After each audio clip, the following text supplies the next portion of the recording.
New clan trailer. But first, some amazing news. When the release editions of the game were announced with the projected DLCs, premium editions, clans behind paywalls, boy was there backlash. Like some of the biggest names in gaming influence talking about boycott level of backlash. However, the folks at World of Darkness / White Wolf have championed the community and have added Clan with Sombra and Clan Toreador to the base game for all on release. We have also had it confirmed that there will be DLC story packs releasing next year. These will follow Benny, who is the Seattle Sheriff, and Isabella, the Toreador Primogen. As such, the versions of the game now look like this. The Standard Edition with all 6 clans, the Pre-Order Edition, which will get you the base game and the Nostalgia Jukebox with music from Rick Schaefer, Deluxe Edition, which has the base game and the Santa Monica Memories cosmetic pack. And finally, the Premium Edition that has the Santa Monica Memories cosmetics and the upcoming story packs for next year.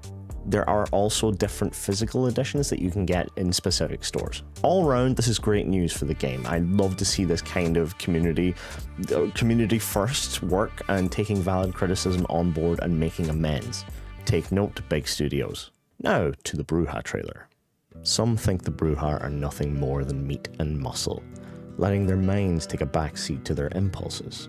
But no clan will call out injustice quicker than Brujah. They are likely the only clan who could be rid of the Camarilla and Masquerade and still have a sense of order from the chaos. Cross them, they'll tear you limb from limb. Support them, you'll have a loyalty stronger than any sire's bond. This is the learned clan, Brujah. Right away, this trailer floats my goat. From the soundtrack, the rumbling, barely contained guitar distortion slowly building and then relenting as the temper of the video builds. Kudos to the sound design team for that. Now on to the main players of the Brujah trailer, and we can't have a Brujah trailer without talking about one of the most important in the game. Seattle's very own sheriff, Benny Muldoon. Sheriff is a title held in extremely high regard among vampires. You are the hand of that region's prince and carry out their orders. Not just a chainsaw and a bloodbath, sheriffs need to be clever and discern threats from across their domain's political spectrum, being able to investigate and establish guilt as well as deal punishment. So, from what we see of Benny, just know that there's more to him than just some angry intimidation. We also meet the first Unbound of the series, Benny's sire, Max Weber. Unbound being not affiliated with Camarilla. Max is seen as an anomaly among the vampire community, as he is quite content to let his child, Benny, take the spotlight and place in the Camarilla court, being technically above him in vampire society. It'll be interesting to find out more about him and his alternate views. Oh, and why he also has a ring with the emblem that's on the back of Fire's hand. Next, we get a look at Silky, the Brujah Primogen and Lord of the Dutchman Bar, who, by the looks of things, is a little bit of a grizzled cutie that's actually a storm brewing behind a barely hidden surface of calm. And finally, Katsumi Ishizaki and the Anarchs. Anarchs are going to be our entry-level obstacles by the looks of things. In the wider game universe, Anarchs are as much a force as the Camarilla, but it seems Katsumi and JJ Campbell have struck a tentative truce here in Seattle. As for Brujah clan powers, our basic passive ability is Brutality. After we feed, our melee attacks become more powerful. We have a taunt power, throwing out a compelling hand-to-hand challenge to an opponent to fight you one-on-one. No weapons. It's like a disarming crowd control power. Lightning Strike. This is the rapid-fire Ip Man-style punches we've seen in the trailers and teasers.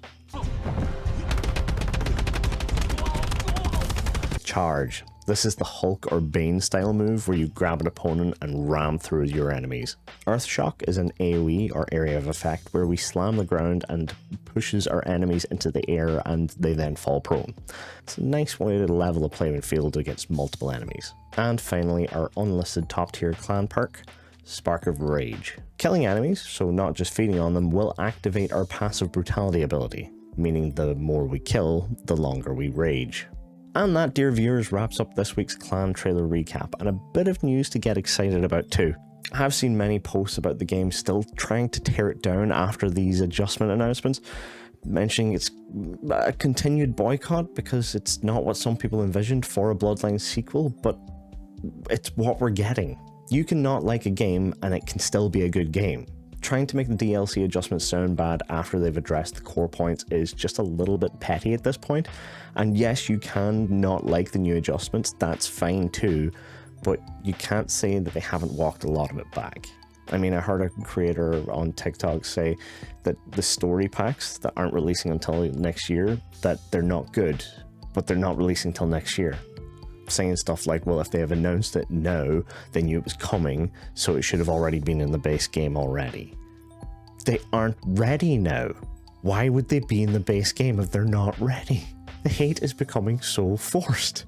Just do what I'm doing, waiting to play the game myself and then review it when I actually have the game.